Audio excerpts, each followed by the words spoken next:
You got me? Yeah, got you. Nice to meet you, man. You too. How are you? Good, how are you? I'm doing really well. Doing great. Good to see you today.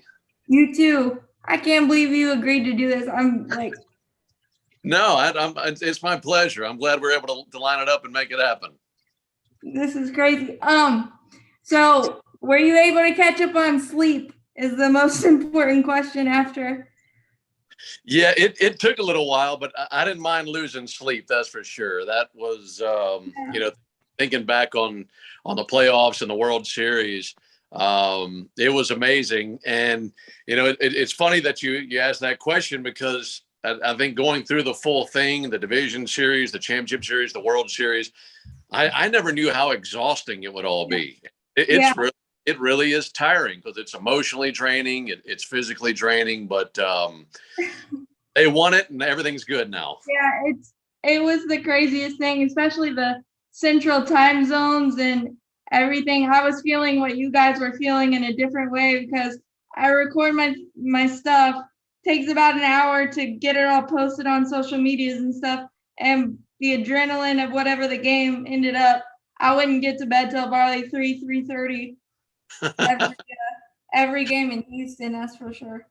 Yeah, it's not good for sleep habits, but No. they pulled it off and we got to enjoy it all. So I'm glad you got to experience all that too. Yeah, it was such a interesting and crazy ride given how the season. I don't know if you thought this about in July or something that it would come down to us winning a World Series. I it feels like it needs to be a documentary or something because I don't think any of us believe it still 14 weeks later. It's funny you say that because the story that I've told everybody that's asked me about it, about the unpredictable nature of winning it is, if you win a World Series and you have a really good team from opening day all the way to the end of the season, that's going to be great. And that's going to be a lot of fun. But the route that these guys took to win the thing, really going nowhere for 4 months, it was so unpredictable. And I think that unpredictable nature of it all makes it feel even more special. I think that brings the impact home a little bit more. And I'm usually really optimistic every single season. It takes me a long time into the season before I believe that a team is not going to have an opportunity to get there. I thought all along that this team was really good. I thought this team would eventually win the division. And I felt that way in June. I felt that way going into July. I feel like a lot of people had given up hope on this season. And I'll admit the day that my hope really crashed was the day that Ronald blew his knee out in Miami. And that was right before the All-Star break. Yeah. That happened. The realistic nature of it all made me feel like, well, how are they going to do this without him? Yeah. So you're right. To go from where we were on June or July the 15th to where we were on November the 2nd, it seems impossible. It really does. It almost seems like a dream, but yeah. And I think it proves, Cassidy, that it's such a long season. And if you can catch some breaks along the way, a lot of times you still have time to figure out what went wrong in the first 2, 3, maybe even 4 months of the season. And fortunately for this team, it did. Has anybody bought you that going supersonic? That one's going supersonic t-shirt yet? No, that'd be great. If I had that on a t-shirt, I'd wear it all the time. It's funny what comes out. A lot of times when you're calling plays, calling a game, calling home runs, you might nobody wants to say the same thing for every single call, and that's something that I've always worked on. I never want to say the exact same thing. I want every call to be different. I've had people ask me before, why don't you have a home run call? And for me, that's why. I think every single home run is different. I think every single home run is unique. So I never wanted to have a home run call. I've always wanted to go with whatever came out. And I'll be honest with you, what I saw that night with that ball leaving as quickly as it did, it's unlike any home run I've ever seen before in my life. And then happening in that situation, in that game, it was amazing. So I'm glad that we got to be a part of that and glad we got to see it. It was amazing, and it was a fun call to make, that's for sure. I think the only thing that rivals it, and it doesn't rival it obviously because of we won the World Series, was Albert Pujols doing that in '05 or whatever it was. I think that's the only one, but definitely doesn't rival it given the situation and that it was our team to do it.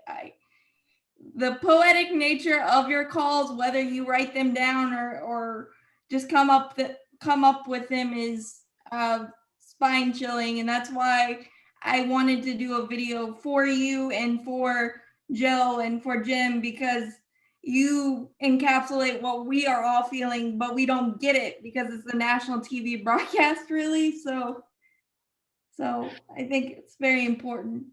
Well, I really appreciate you saying that. That means a lot to me. And, you know, we have so much fun with what we do. And while we love our job, one of my favorite things is hearing from people like you and hearing from listeners. And, you know, I was listening this night, or people say, I was listening for this moment or whatever. And that means a lot. And knowing that people are out there, because we know that when it comes to the radio, a lot of people catch us in bits and pieces. It's not like the television broadcast where you might just have it on, you know, throughout the entire game. People catch us here and there. So for us to have listeners tell us that they hear our calls or they listen nightly, things like that, that means a ton. And I appreciate you saying that. Yeah. Was there a moment during this playoff run where you went, this might actually happen? I mean, given all the season and everything, I was kind of losing hope when Tyler Matzik walked the winning run in against Pittsburgh, and we didn't even lose Ronald Acuna Jr. at that point. So was there a moment during the playoffs where you were like, okay, this feels a little different? That's a really good question. And I think I have a pinpoint answer for that. You know, 2021 was my 11th season with the team. So I got to see the wild card game in 2012, the division series against the Dodgers in 13, each of the playoff series in 18, 19, and 20. And a lot of those felt very similar. And outside of 2020, they all had the same result. It was a loss either in the wild card game or the division series. And you just went into it wondering, okay, is this going to be like all those years? I still had hope from what we saw in 2020 because they had the experience of winning in the postseason. They got the monkey off their back of winning a postseason series, beating the Reds, beating the Marlins, and coming within a game of the World Series. And I thought that once they got to the championship series this year, I felt like that experience would really help them out a lot. I didn't think that the stage would be too big for them. I didn't think that the opponent would be too big for them. And there were two moments really in particular where I felt to myself, I just felt like this is different. This just feels different. And that was the walk-off in games 1 and 2 of the championship series. You have to have some breaks along the way. And if you win a World Series, it's rare that a team just steamrolls everybody and they just overpower everyone. You've got to have some lucky breaks along the way. And there were two for me that stood out. Number one, having the Giants send the Dodgers to a 5th game in that division series. That was huge. They burned some more pitching. I think that helped the Braves out a ton that next round. And as we saw Max Scherzer kind of run out of gas in that series. And I think the Giants pushing the Dodgers to a 5th game was really big for the Braves. Also, it's such a unique situation in that the Dodgers won, 106 games, yet they were a wild card team. So that gave us the home field advantage. And that never happens. It's hard to imagine a team with 106 wins having to go on the road for the first 2 games of the championship series. So I'm not saying that the Braves couldn't have won without home field advantage, but it definitely helped that they did have home field advantage. So to answer your question, I think the walk-offs in games 1 and games 2 going out to LA, I told Joe and Jay Chad and folks that I was around on the plane, is like, you just need one out here. I mean, I'd love to. Obviously, I'd love to wrap it up. And when we went to game 5, I was hopeful that they'd end it there. But I just felt all along, if you just win one game in LA, you could drop the other 2. And that gives you a situation where you come home, you just got to win 1 out of 2 games. Yeah. And they did. And it was disheartening to see how they lost game 3, but bouncing back the way that they did in game 4 was amazing. And they got that one. And of course, done in game 6. So I think the first 2 games versus LA, that's when it all felt different for me. Was there a better pitching performance that you could remember than Tyler Matzik, what he did in Game 6? I in my mind, I've tried to think about individual moments. And there are other pitching performances that I've seen in my lifetime in the postseason that are incredible. Thinking about what Madison Bumgarner did a few years ago versus the Royals in that World Series. You could go back to Smoltz and Jack Morris in 1991. And there's a bunch of incredible performances along the way. Wainwright with the Cardinals has had some. But as far as one in particular moment, I just remember thinking in that moment, if he can just get out of this without giving up the lead, be satisfied with that. I'm pretty sure it's 4-2. Yeah. I was thinking it's going to be a 4-4 game. And if it's a 4-4 game after that, then I think they can score one late and win the game. I was thinking get another walk-off base hit like he did in games 1 or 2. But to strike out, the guy was at Pujols, Beatty, and Betts, I want to say it was. I think Souza Jr., but okay, yeah, good call. You just didn't expect it, and to see him fired up the way that he was, getting them out of that situation, and that was just it was superhuman almost. It was like something I'd never seen, and when I watched it in real time, when we went to break after that last strikeout, I'm sure I was yelling at the top of my lungs on the air. I thought to myself, that is one of the pitching performances in a tough spot I've ever seen in my life. And I think we'll all look back on that moment as being equally as big as anything that happened in the World Series. I think that's how big that series was. And not to take anything away from Houston, that was a really good team. But I think once the team got to the World Series, they felt like the biggest achievement was behind them. I felt like the Dodgers were the best team. And that Houston team was really good. But to me, beating LA was that was the team that you had to get by, and they did.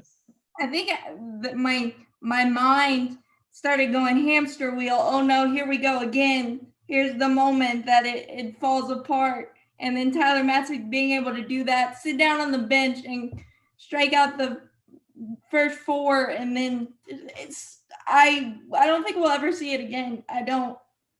Well, if you want to win a World Series, you've got to have guys reach a level that you just don't expect. And Tyler's such a talented pitcher. He had so many great moments along the way. But in that moment, he became something even more than we had ever seen out of him. And I think that's what you have to get in order to win the whole thing. And it can't just be Freddie Freeman every night, or it can't just be, Austin Riley every night. It's got to be multiple guys having big moments. And it was awesome to see that from Tyler. I don't think I've come off a high of that. I think I've watched that highlight so many times, and it's never going to get old, just like a lot of your calls are never going to get old. But was Soler the biggest pickup in your mind, or all of them had moments, but which of those 4 that we picked up was the biggest in your mind? The outfielders? Yeah, that's a tough one. Because I think you can make a really strong case for all of them. And with Soler, just enormous moments, huge home runs along the way. And of course, the one in Game 6 is the one that we'll all remember. Eddie Rosario was a guy that when they traded for him, I remember thinking, well, we saw this guy in Minnesota in 2019. I think he had a home run against the Braves in that series in Minnesota. So I liked his bat, thought he could do some big things, but he just caught fire. I mean, I'm thinking about when he hit for the cycle in San Francisco there in September, and he just stayed hot. And he had 14 hits in the NLCS, and that tied the record. So he did some incredible things. Adam Duvall, I was such a huge fan of Adam from 2 seasons ago. Loved having him here. Hated that he ended up in Miami. I wanted him back and wanted to see him for a full season. And to get him and have the moments that he had, that was really big as well. And then, of course, with Jock, I mean, it wasn't just what he did on the field. I mean, he really started a phenomenon. Who'd ever thought that you'd have 25,000 people in the stands wearing pearl necklaces that you couldn't even make that? Mine from Christmas.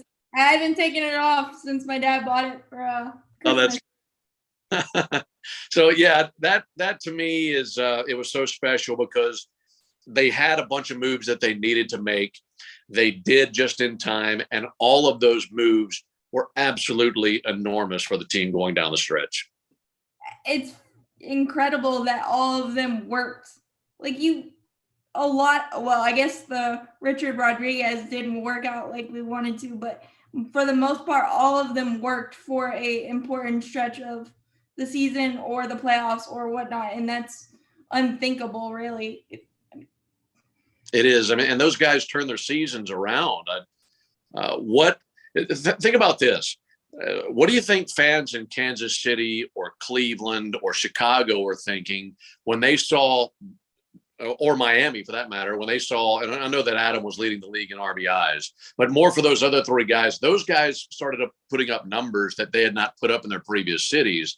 I got to be thinking that there were fans in Kansas City looking at what Jorge Soler was doing in Atlanta and thinking, what is this? Who is, because he was a 192 hitter here. And now he's looking like He-Man up there, hitting everything out of the ballpark. Same thing for Eddie Rosario. I mean, you're able to get him you trade Sandoval for him, and he comes over and starts ripping the cover off the ball. Those guys collectively turned into something that they had not been this season. And it's a really good case for how change in scenery sometimes can really go a long way for a player. And it happened for those guys, and it ended up with the ultimate reward. I don't think Snitker gets enough credit for the moves that he made, even though watching them back, he apparently was criticizing himself. But what he did against Dave Roberts and making Dave Roberts look uncomfortable making moves, I think is one of the more underrated things for this playoff run. I don't know if you saw the same.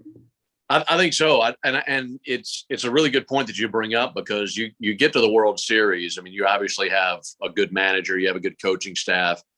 I love the continuity of this coaching staff. There's really nothing new here. These guys have been a core for a long time, and they're a pleasure to be around. They love the game so much. And whether we're traveling or at spring training or on the bench before a game, hours before a game or whatever, it's so much fun to talk the game with those guys. And they're honest, and they work hard, and they are there every single day. They're there early, and they are working with these guys nonstop. And it's so great to see. I love seeing that kind of work effort resulting in what eventually took place in winning the World Series. So Snit is surrounded by some winners and some really good guys. Snit has always been a tremendous baseball man. And as a manager, he'd be the first one to tell you, you're never going to hit on every single move that you make. There are going to be games where you make a decision and that backfires, or you go to the bullpen and that backfires, or you stick with a starting pitcher and that backfires. That's going to happen. But the beautiful thing about baseball is we do this every single day. It's not just one day that can hurt you. It's not just a bad loss that can bring down an entire season. Everything that we do is cumulative. And I think when you win a division 4 years in a row, and you get to the NLCS 2 years in a row, and you eventually win the pennant in the World Series, the accumulation of all that is you made a lot more right decisions than wrong decisions. And every single manager in the big leagues as long as we've been playing baseball has had questionable moves here and there. But I think when you have a run the way that they had, you did something right along the way. You did a lot more than just one or two things right along the way. And there's so much credit to be passed around, and a lot of that should go to Snit as well. Even though Ron Washington likes to give us heart attacks, but with some of his sins, especially in, I think, game 2 of the NLCS, that was even interesting for me. I don't even know if I looked up when he sent Eddie Rosario. I honestly don't know. Yeah. Well, you got aggressive, and being aggressive a lot of times pays off. Unfortunately, it did that night. For you personally, is this more satisfying because you were around in the rebuild and the terrible years? And honestly, I want to know how, as a broadcaster, do you stay positive? Because when you know you're going to be not where you want to be, or not competing for World Series and playoff contention. So I'm guessing this was super, super satisfying on many levels, but maybe even more because of that. Absolutely. There's no doubt that that's the case. Like I said, this is my 11th season with the Braves radio network in multiple roles. And before this, I spent 4 seasons with the AA team. So I've been in the organization for 15 seasons. This upcoming season will be my 16th in the organization. And I go back to '07, my first year in AA, where I was the #2 broadcaster doing just middle 3 innings of play-by-play. And my time in the minor leagues, I was around a team that won a division championship or a league championship in 2008. When they won the Southern League, the Mississippi team did, and I got to broadcast that, and that was great. And to see a lot of those guys graduate to the big leagues and have big league careers. When I joined the Braves organization in Atlanta in 2011, it was a good team. And they're a good team in 11, 12, and 13 and won the division in 2013. But you're right. 2014, I think we all had high expectations. The Upton brothers, and you had Hayward and of course, Freddie, and a really good team. And that team just had some struggles, had some injuries, had some guys who just didn't have effective seasons. And they ended up being right around 500, slightly under, if memory serves. And then the very next year was when the rebuild started. And that was not fun. I mean, 15, 16, 17, there were some really, really long nights because you're just getting bashed every single night, long games, and there wasn't a whole lot of hope of things turning around. You knew that they were able to get some young players and some trades. But, when it comes to prospects, there's no guarantee. You can hope all day and you can look at all the prospect ratings you want, but that doesn't guarantee that a player is going to be successful. So I was just hoping that would come around. And at spring training each year, you'd see some of those guys. And I remember the first time I saw Max Fried or Dansby Swanson or Austin Riley, and I was thinking to myself, these guys look pretty good. I remember seeing Ozzie as a 17-year-old at spring training one year, and he made a really good diving stop in the hole. And I'm thinking, wow, this guy's got it. This is going to be fun. So you felt like help was on the way. You just didn't know what that would mean. And then once they won it in 2018, I felt like, or won the division in 2018, I felt like they were a year ahead of schedule. That gave me lots of optimism moving forward, where I felt if they could make the right moves with a couple of key free agents, then 19, 20, 21, this could be a pretty lengthy window that's open for them to really do some impressive things. And sure enough, that happened. So that made winning it all extremely gratifying, to be around for all of that, to see the whole story of these guys play out from when they were drafted or traded for, or 18, 19, 20 years old, minor leaguers on their way up. It was fun to see that. Going to your other question about staying positive through such a difficult time where they were not winning a whole lot of baseball games. The thing to me was, as tough as that was when they weren't very good in 15, 16, and 17, I loved the game more than I loved the team. And I love the team and I love the organization. But it's my favorite game. To me, it's the best game. And I love this game. And I spent 6 years doing minor league baseball with the whole goal of being in the big leagues. And let me tell you this, being part of a radio network for a really bad major league team is way better than broadcasting for the best minor league team.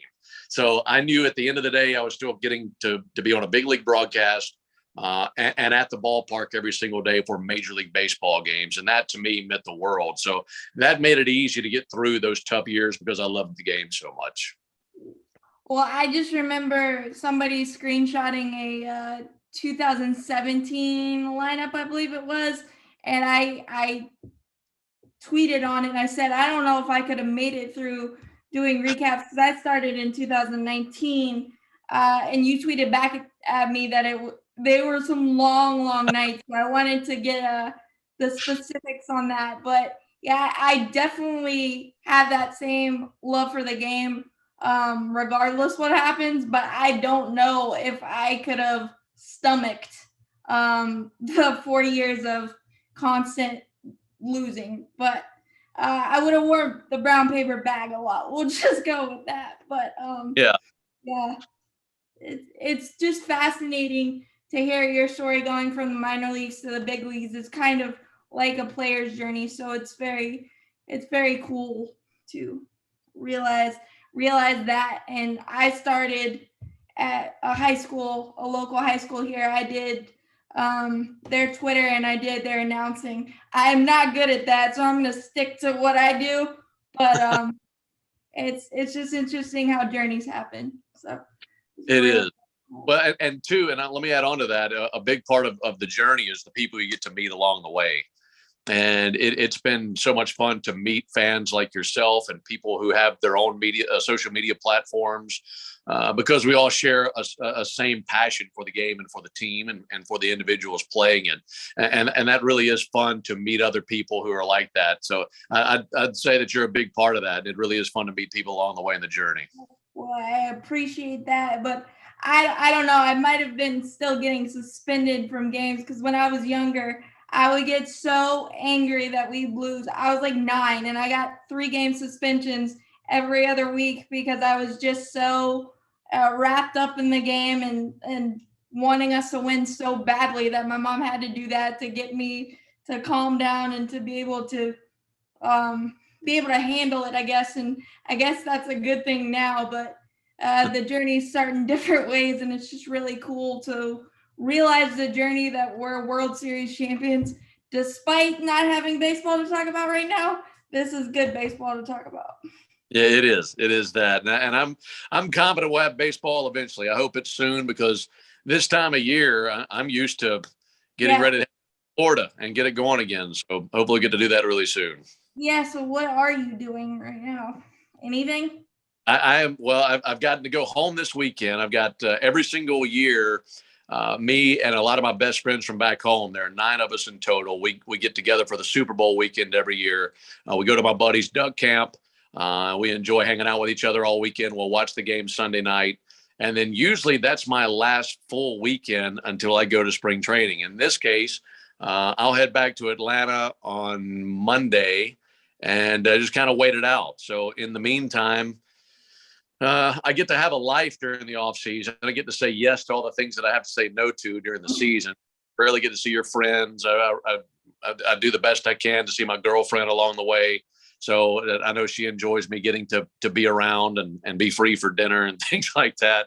But that's my answer every year. What happens in the off season, I get to have a life because I really don't have one during the season. But apparently neither do I. But now that I do my recaps the way I've done them, I don't think I've missed a recap in 3 years.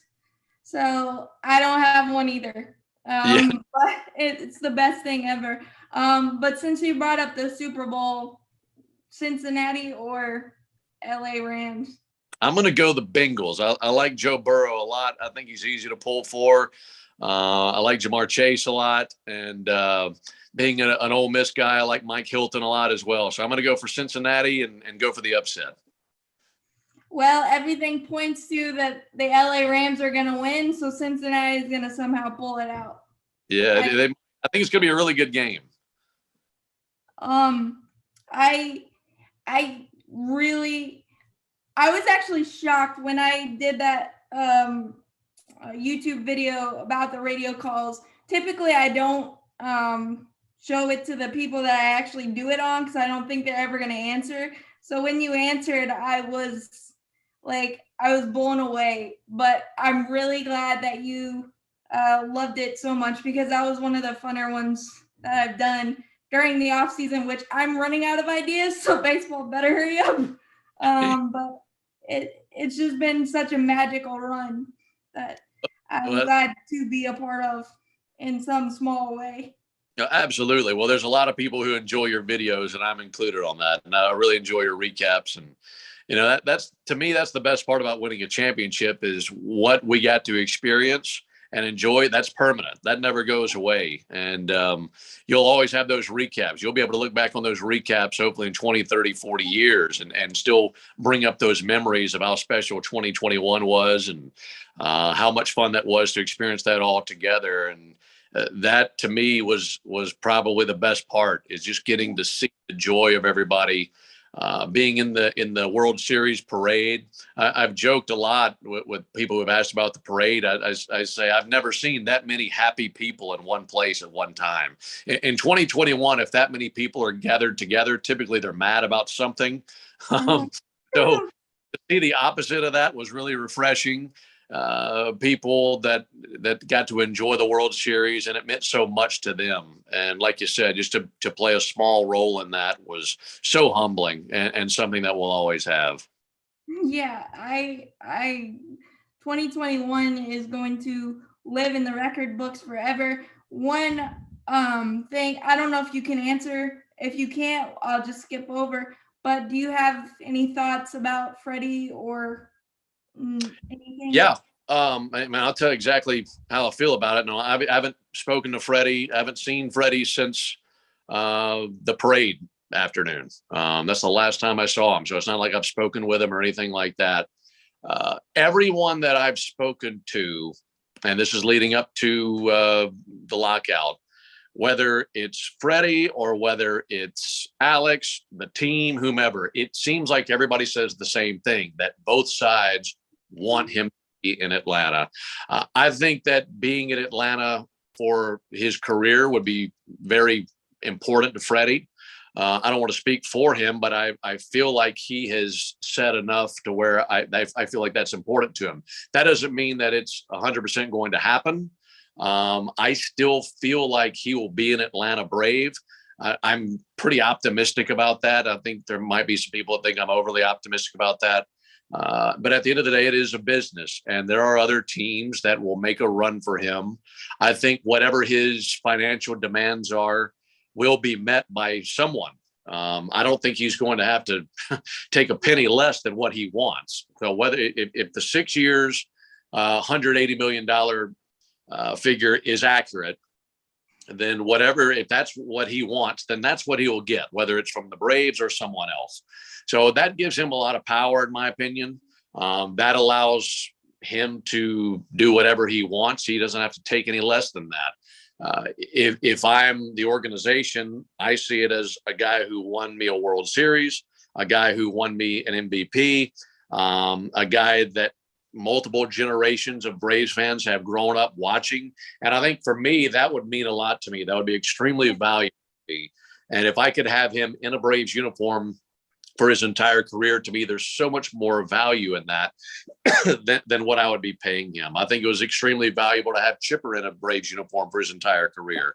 And I'd say the same thing for Freddie, because that doesn't happen very often. You don't have too many marquee players like that spend 12, 15, 18 years in one uniform. So to me, that's so valuable. And I just hope that the two sides find a way to agree on whatever that figure is and keep him in Atlanta, because I know we all want to watch him for another 6, 7, 8.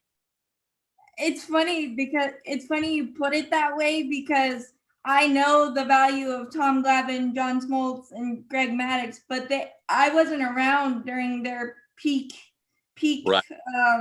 Atlanta Braves. So Freddie Freeman, Chipper Jones, Ozzie Albies, Ronald Acuna Jr., that's my generation of Atlanta Braves and what I associate, Max Fried, what I associate it with. So it's really important to me. I understand it's a business and whatever happens, but it's that like bubble that we don't know. So although you're okay or better than you would be had we not won the World Series, it's just a little bubble that just is right there, and it's not fair, but understood, I guess, because of the lockout. Sure. And it's, as fans, it's hard because you get anxiety about it, because you want there to be baseball. You want the lockout to end. And as soon as it does, you hope that Freddie Freeman's in your uniform. There's so many unknowns right now about the game, about the players, about who's going to be on your team. And all you can do is just wait and hope that it's the case. Freddie is such a likable human being. He's obviously a likable player. I was in Mississippi in 2009 when he got the promotion to AA, and that's the first time I ever met him. I mean, that was 13 years ago. So I've been able to watch him since AA all the way up through the big leagues, and he's turning in a legendary career. He's turning in the type of career that gets your number hung in the stadium forever. He's turning in the kind of career that might get you into Cooperstown. But he has turned himself into an all-time great in this franchise, and I hope that he gets to play out the rest of his career here in Atlanta. So do I, because I don't. If Freddie Freeman is not in a Braves uniform, and it could happen, I just don't want the pressure of whoever has to take over that moniker to. It's just weird. I don't. I Yeah. can't see it.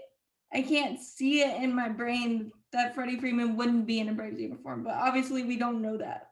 Well, you know what? It's when you watch the game every single night, like I know you do, and so many other fans do.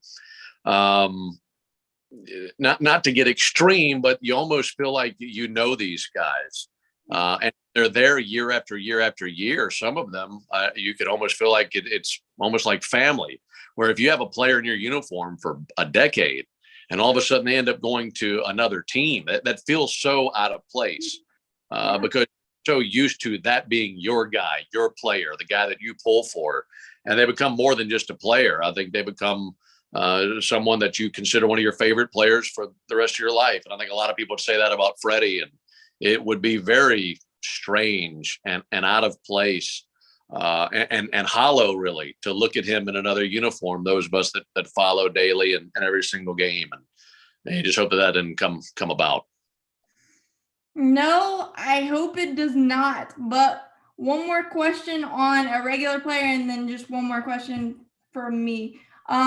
What is your take on Dansby Swanson? Because he's been in a debate piece for Braves Twitter and everybody in baseball for so long, and I just think I wouldn't take any other shortstop in the league right now, other than maybe Carlos Correa, but he seems to be the topic of conversation for whatever reason. Yeah, and I think that maybe one of the reasons for that is, and there could be multiple reasons for that, is we live in a society where we want to know what an entity is, what a player is, what a person is. We want to label them. This player is this, therefore that's my expectation for this player. And I don't know that Dansby really neatly fits into that. And I say that is he's a good shortstop. He's an everyday shortstop, but we've seen him move around the lineup a little bit. I think you look at his numbers for the end of the season, you look back and say, I'll take those numbers every single year. I know that I will. But Yeah. and maybe the lineup thing that keeps him in that position where you say, well, I'm not so sure about him compared to a Corey Seager or a Carlos Correa or whomever other big time, Trey Turner, whatever other big time shortstop you want to throw out there. But here's what Dansby is to me. And it's not just for what he's been in the big leagues. This has been for his entire career. This goes back to high school. This goes to Vanderbilt. This goes to the minor leagues. He has an intangible that you won't find on the back of a baseball card. He's been on winning teams. He's been right in the middle of very successful teams. He's been right in the middle of very accomplished teams that have won championships. He won a national championship. He's won a World Series. I think that goes a long way. And maybe you'd say, well, he's not this from an average standpoint, or he's not that from a home run standpoint, or a run scored standpoint, or a defensive standpoint, whatever. To me, he's a winner, and that's what I'm interested in. I think so long as he's at shortstop, whatever team he's with is going to be better for him being there. And I think he's a winning ball player, and I think that is maybe the best thing you can say about a player by the time it's all said and done. So there will be years where certain stats are off the charts, other years where other stats you might say, well, I want a little bit more of this. But to me, the guy's a winner. He's a gamer. He's out there every single day, and I love getting to watch him play. Yeah, me too. And I just the consistency with his glove, even though those big peaks and valleys with his bat, I get it. I really do get it. But I just wanted your thoughts, because that's my thoughts. I just want winners, and Dansby Swanson is that. And obviously he's the first player I ever met, so maybe that's why I have a little extra love for him. But I just wanted your extra opinion on that. But what advice would you have for me or anyone doing or wanting to get into sports or doing what I'm doing? And then what does it mean to you to be associated with that last out of the World Series call? Is this happening? It is. Dreams do really come true. I think it was somewhere around that. So I think I botched it, but No, that's a good question. For your first question, I would just say get as many reps as you can. I'm so jealous of young people growing up in this day and age of technology and all the access that they have. For me, it was get on the air as much as you possibly could. And that meant I had an internship with a radio station. I got a job with a radio station. I was trying to do as much as I possibly could. I was doing things that I didn't really plan to do for my career, but it got me on the air. And I just knew I needed reps on the air. Nowadays, there are YouTube channels and podcasts and all sorts of other things that folks can get on SoundCloud, et cetera, and provide content. And I think the more that you get on the air, the better.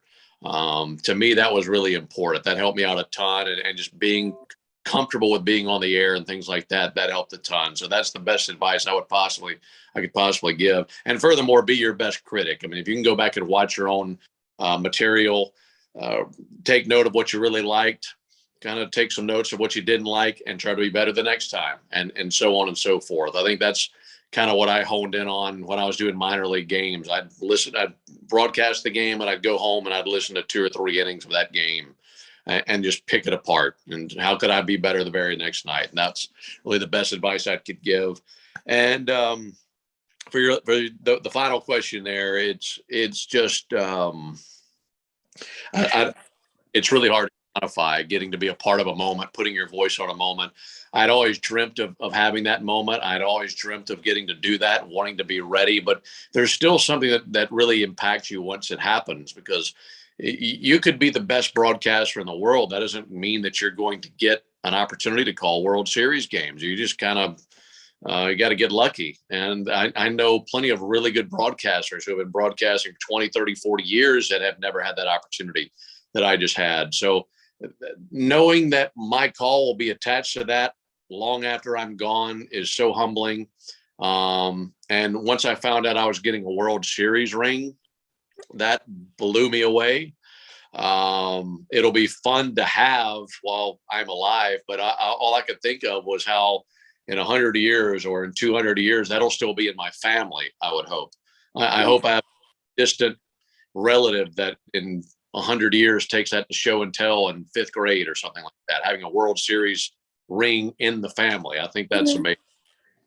Those overwhelming things, and just to be a part of it is just everything I dreamt that it would be. And I hope we get to do it here sometime really soon. Yeah, and hopefully it won't turn into, we won't not like it as much as it seemed like it wasn't an event in Houston. I hope we cherish every opportunity that we get and celebrate it as its own.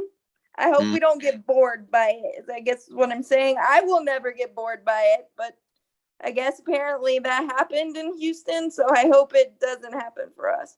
Yeah, I know this much. I will cherish every single inning of a World Series I get to call for the rest of my life, because the 6 games I just got to call in November was the thrill of my life, and I can't wait to do it again. Yeah. Was it easier to call instead of just watching? From I guess from like a fan standpoint of how nervous you might get.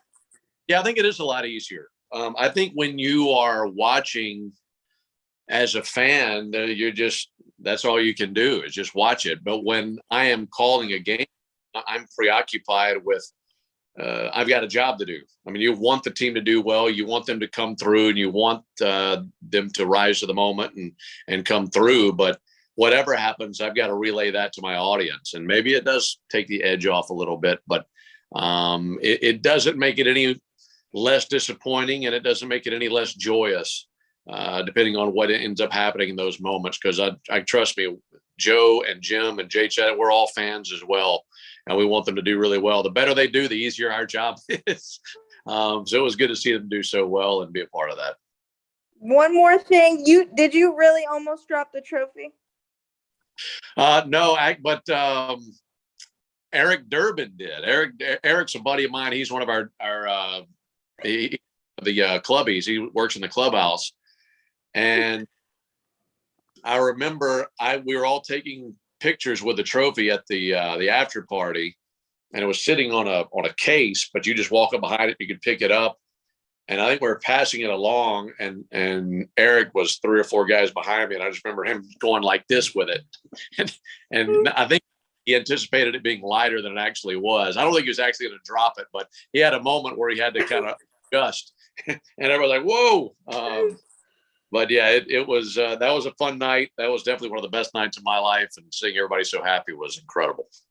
It was it was the greatest couple of months in my life, even though I probably puked like 6 times. But this has been so amazing. Thank you so much for doing this. I know I said that a million times, but having a relationship with you and getting the support from you for what I do makes my job and what I'm trying to achieve a lot easier with people like you in my corner. So I appreciate it so much. And, Absolutely. You have a lot of people in your corner, and we look forward to your recaps every single night. So thank you as well for the job that you do, Cass. I appreciate it. And as always, go Braves. You got to go. Appreciate it, bud. All right. Thank you. Thank Talk to you. you. Got Yeah. it. All right. Bye. Bye.